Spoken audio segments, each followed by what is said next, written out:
Very different state of the state address tonight for Governor Eric Holcomb. He didn't share his priorities in front of a live audience. Instead, he was in a television studio because of the ongoing pandemic. Fox 59's Mike Sullivan is live in the newsroom right now. He has much more on the governor's plans for 2021. Good evening, Mike. Hey, Governor Holcomb made it clear this was a year unlike any other, and it was made glaringly clear as he spoke from his virtual set instead of the State House chamber. As expected, he touched on the pandemic's impact on the state. So far, nearly 335,000 vaccinations have gone to Hoosiers 70 and older. The governor doubled down on a push for seniors to get vaccinated, calling it a key to getting their lives back in the future. The governor suggests expanding the state's telehealth capabilities. The pandemic has pulled forward many trends that were already well underway, and this plays to Indiana's strengths. Moving forward, the governor is calling for businesses and schools to receive COVID liability protection from lawsuits. 2020 saw the state pump $75 million of CARES Act money into workforce development programs. More funding will be invested in a new program called the Next Level Regional Recovery Program. They will form initiatives to improve the quality of work at workplaces and the workforce itself.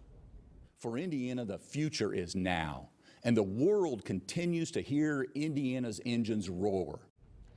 The root of job success starts with education. The governor plans to increase K-12 funding by $377 million over 2 years. In a statement, the Department of Education says the move will allow them to attack education inequities head on.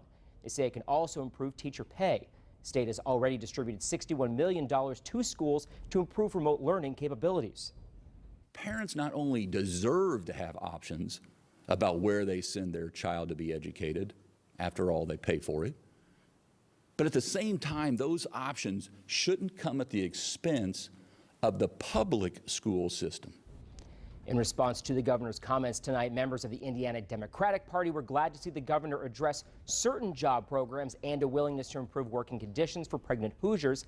That said, they believe the governor fell short in his push for education funding, calling his $377 million pledge just a one-time payment. Senate Democrats have had multiple proposals to complete and compete and have recommendations to the governor's own commission that would create $100 million a year to get teacher pay raises. That's not spending any extra money. The governor says he is convinced that 2021 can be the best year ever. We'll now wait and see. In the newsroom, I'm Mike Sullivan, Fox 59 News.